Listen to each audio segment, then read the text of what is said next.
Oi gente, tudo bem com vocês? Eu espero que a semana de vocês tenha sido uma semana muito boa e que o resto de dia de vocês seja um dia muito legal.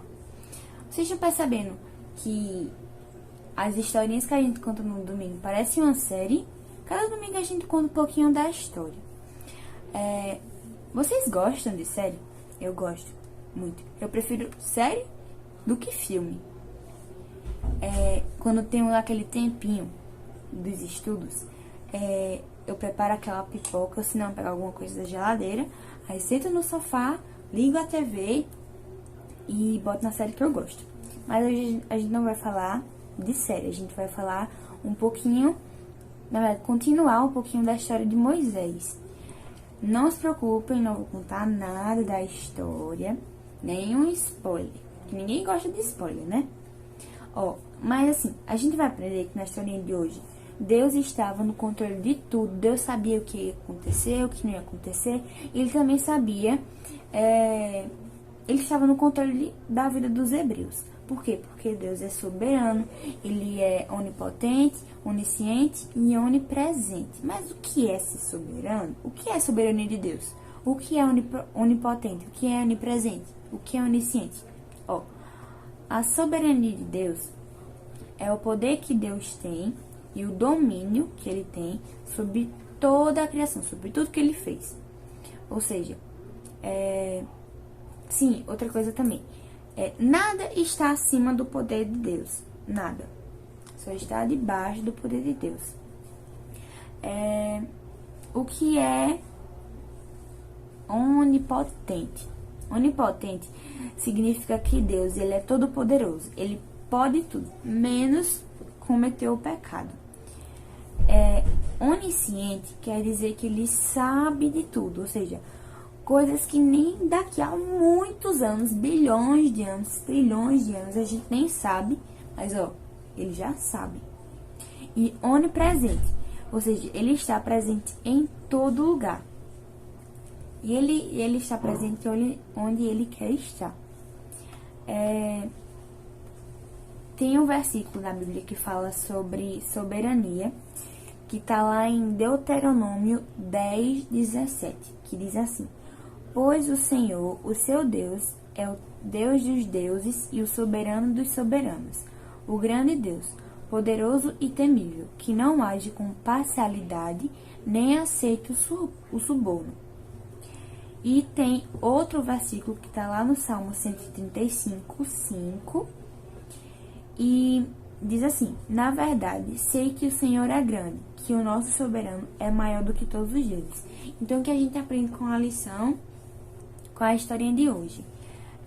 A gente deve aprender que mesmo nas dificuldades, mesmo nas tribulações, a gente sempre deve confiar em Deus. E eu termino a introdução, foi bem pequenininha, a introdução com uma oração, tá? Fecha as mãozinhas, fecha o olhinho e vamos lá. Senhor, muito obrigado por este dia que começou, muito obrigado por essa semana que foi boa.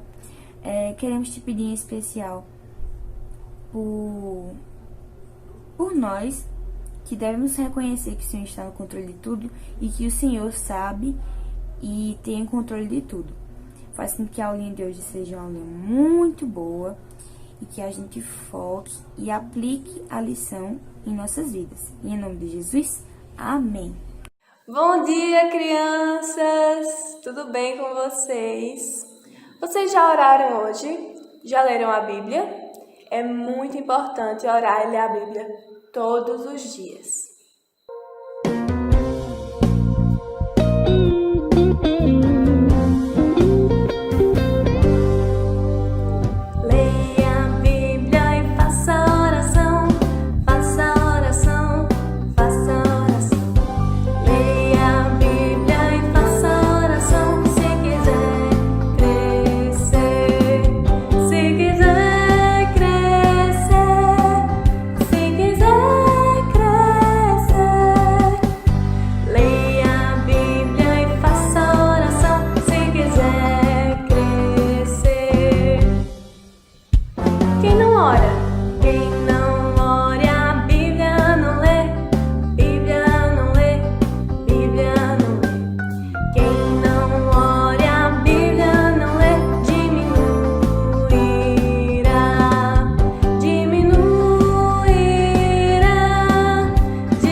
fala que nós somos vencedores em Jesus.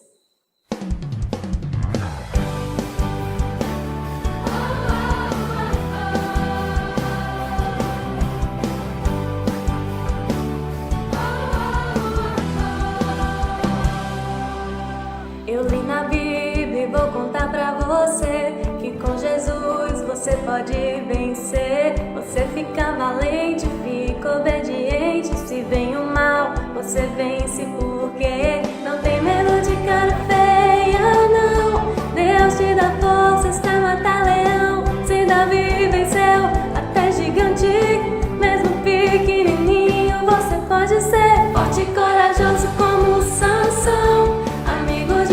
Como Abraão, muito inteligente como Salomão. Você pode ser o que quiser, use a sua fé. Forte e corajoso como Sansão, amigo de Deus como Abraão, muito inteligente como Salomão. Você pode ser o que quiser, use a sua fé.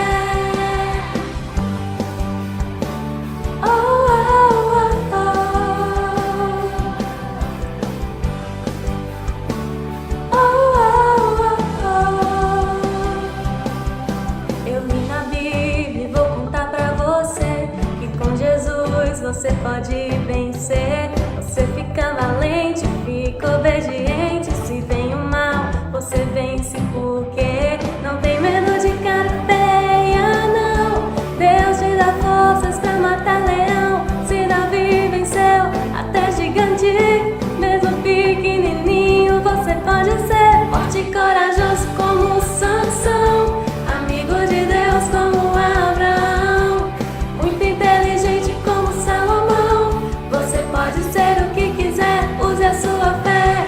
Forte e corajoso como Sansão, amigo de Deus como Abraão, muito inteligente como Salomão.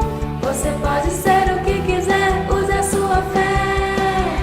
Lute, lute, lute como Davi lutou. Dance, dance, dance como Miriam dançou. Grite, grite, grite como Josué gritou. E derrube as muralhas com a força do Senhor.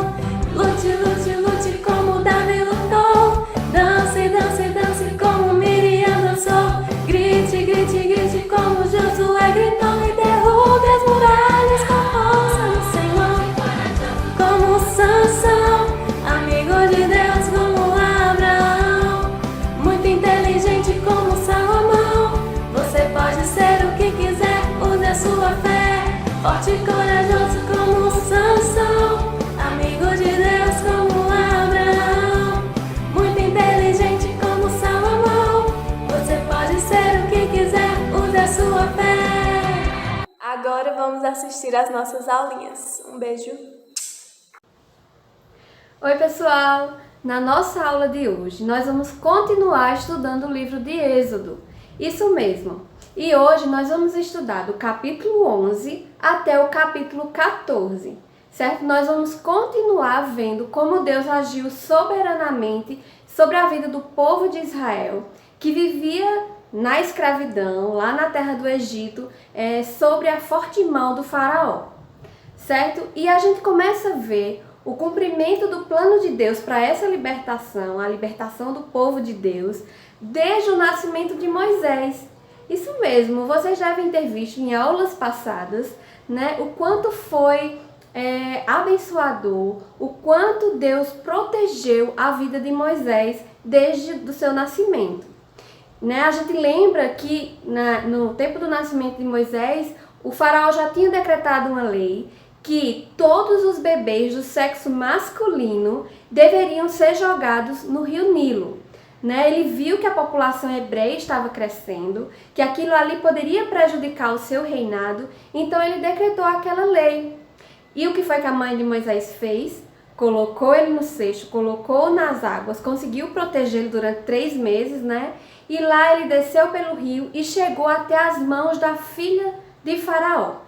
Lá Moisés cresceu no palácio, né, todo protegido, estudou, né, e lá se tornou um adulto.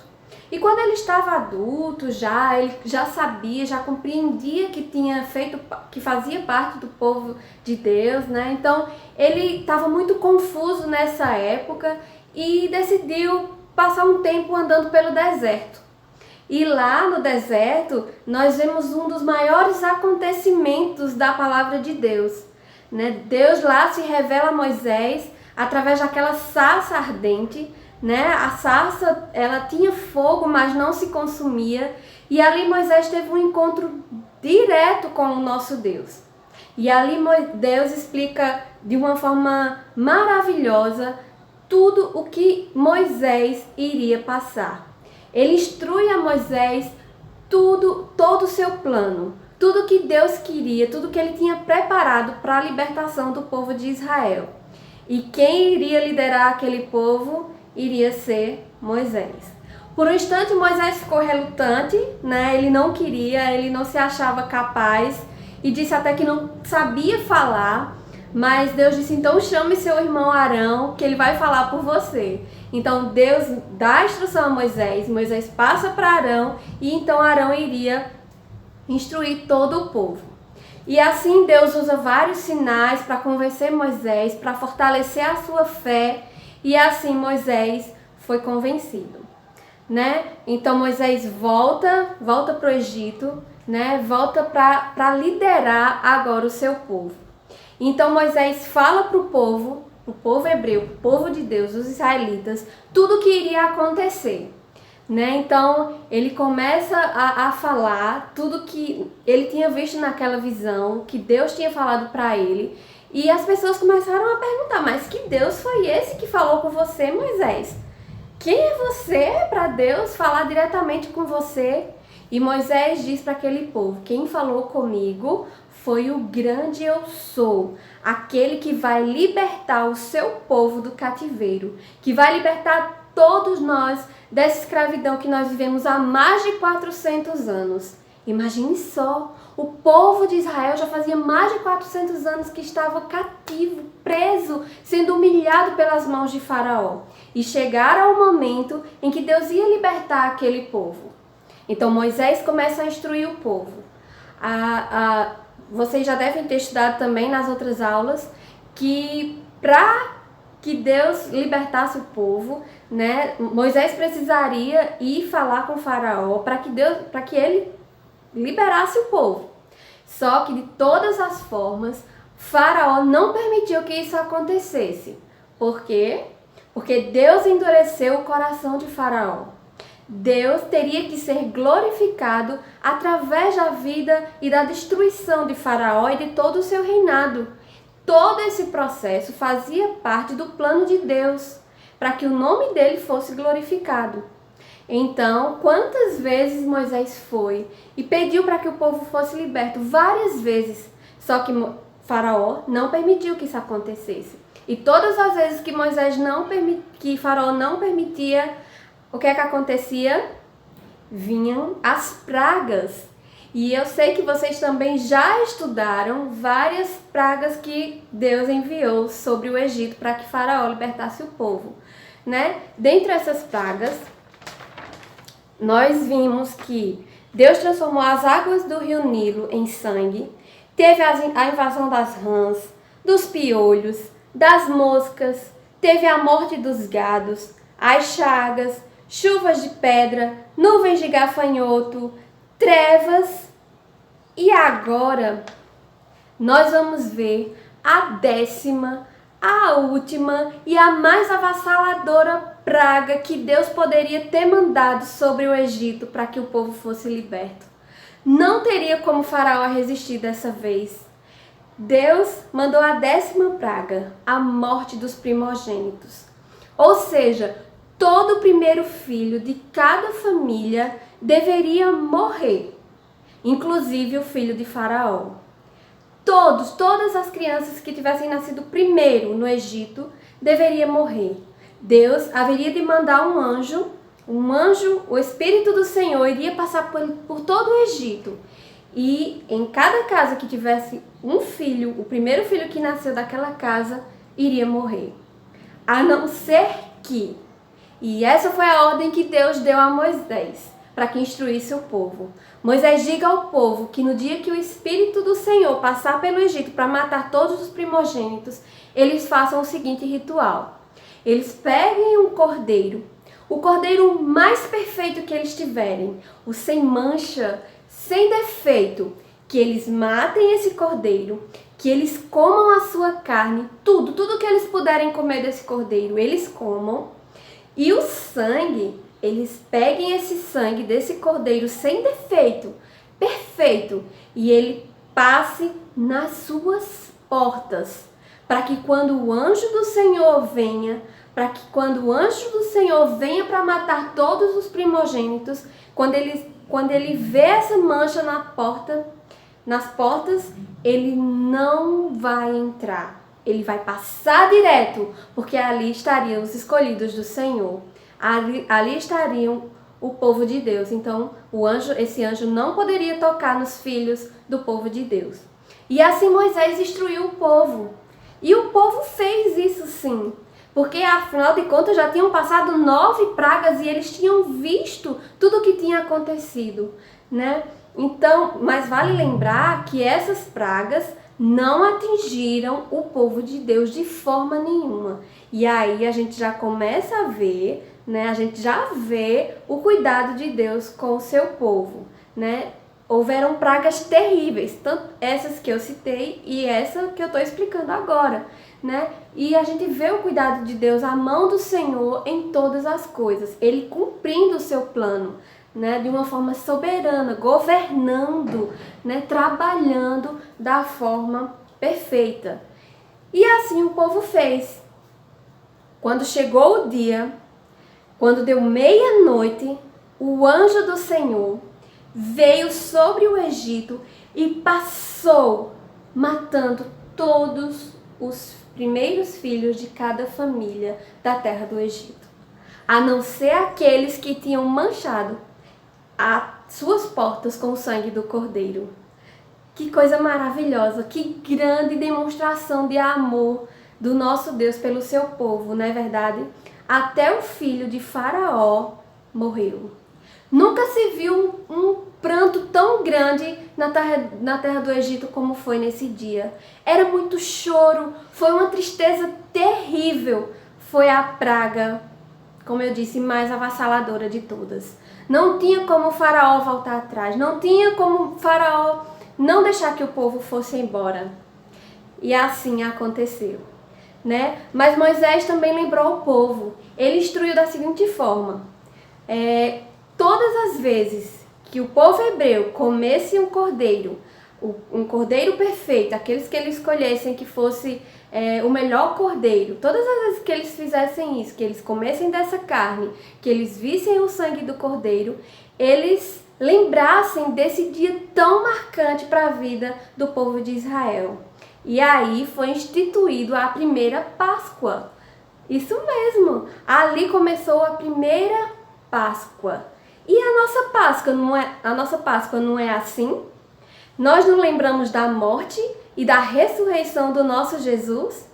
O Cordeiro que morreu, que derramou o seu sangue lá naquela cruz, para que nós tivéssemos vida, para que nós fôssemos libertos dos nossos pecados e para que nós fôssemos livres da morte eterna, assim como foi o povo de Deus lá no Egito, né? Lembra que eles passaram o sangue em suas portas e assim o anjo da morte não pôde entrar em suas casas? Eles foram o quê? Eles foram protegidos, eles foram libertos da morte. E assim nós também. É por isso que na Páscoa nós lembramos desse momento tão único, tão especial da palavra de Deus, que foi a morte e a ressurreição do nosso Senhor. Jesus, Ele é o Cordeiro de Deus que nos livrou da morte e do inferno através do seu sangue derramado naquela cruz. Essa é a nossa Páscoa. Então, naquele tempo, Deus já queria mostrar ao seu povo que viria o Cordeiro mais perfeito, né? Sem mancha, sem mácula, sem culpa e sem pecado, para nos libertar, para nos tornar livres e libertos do pecado, certo? E assim o povo fez e ali começou a primeira Páscoa, certo? Então, a partir daí, Faraó liberta o povo, não tinha como ele não libertar o povo, né? O povo vai embora, começa a andar, pedem aos egípcios ouro, prata, animais, e eles vão embora com muitas riquezas. Os egípcios ficam apavorados com aquela praga, né? Muitos mortos, muito choro, muita tristeza, e eles dizem: levem tudo o que vocês puderem, levem tudo, se nós não dermos a vocês, o que será do Egito? E assim o povo de Deus segue o seu caminho com muito ouro, com muita prata, e seguem o seu destino. Só que, no meio do caminho, quando eles estavam lá no meio do caminho, Faraó começou a pensar: o que foi que eu fiz? Eu não poderia ter deixado o povo ir. Não, eu não posso me deixar ser vencido. Não, eu sou maior do que o Deus de Israel, eu não posso deixar o povo ir. Arrumem os exércitos, arrumem os cavalos. Vamos pegar esse povo, eles têm que voltar para o Egito e continuar me servindo. Afinal de contas, eu sou o grande Faraó. E mais uma vez, Deus endureceu o coração de Faraó. E eles partiram em direção ao povo de Deus, ao povo de Israel, para destruí-los, trazê-los de volta à escravidão. Só que o nosso Deus, nós sabemos que ele é muito maior do que Faraó. O poder de Faraó, vocês vão ver um pouco mais para frente, que não é nada. O poder do nosso Deus é muito maior.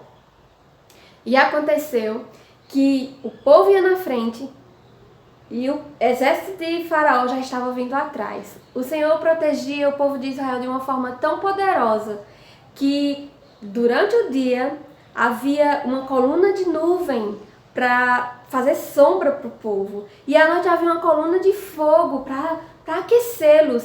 O Senhor protegeu em todo o tempo o seu povo, né? E assim é conosco também, queridos.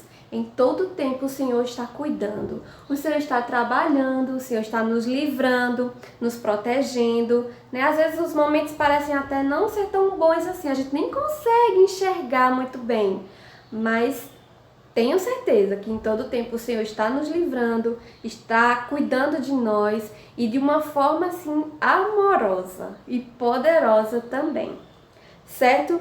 Então, o povo caminhava, só que eles não esperavam que Faraó já estava atrás deles. E ali eles se encontram encurralados. E agora? O exército de Faraó está atrás, Moisés está à frente com seu povo, só que na frente de Moisés está o grande mar vermelho. Né? Mais uma situação difícil e complicada para o povo de Israel. E o povo começa a reclamar. Quem era o líder? Moisés. Então eles chegam para Moisés e começam a dizer: mas Moisés, se fosse para a gente morrer, a gente preferia ter morrido lá no Egito, né? Pelo menos lá a gente teria como nos enterrar, teria... E aqui, como é que nós vamos sobreviver a isso, Moisés? E começam a reclamar com Moisés, e Moisés apenas dizem: aquietem-se, e vocês vão ver um grande milagre. Né? E ali Moisés levanta o seu cajado, né? Toca nas águas, e aquelas águas do Mar Vermelho, elas se abrem, fazem duas colunas, uma história bem conhecida, né? Acredito que muitos de vocês já conhecem. E Moisés toca naquelas águas, as águas se abrem e o povo de Deus passa a pé em terra seca pelo meio do mar. Essa história, todas as vezes que nós lemos, ela é extraordinária, não é verdade? Ela nos aumenta, fortifica a nossa fé, porque só Deus, queridos, só Deus é quem pode e tem poder para fazer abrir o mar ao meio para que o povo pudesse passar. E assim o povo passa, né, admirados com tão grande milagre. Moisés vai na frente guiando o povo e o exército de Faraó atrás, tentando pegá-los, né, tentando trazê-los de volta para a escravidão, mas Deus não permitiu que isso acontecesse.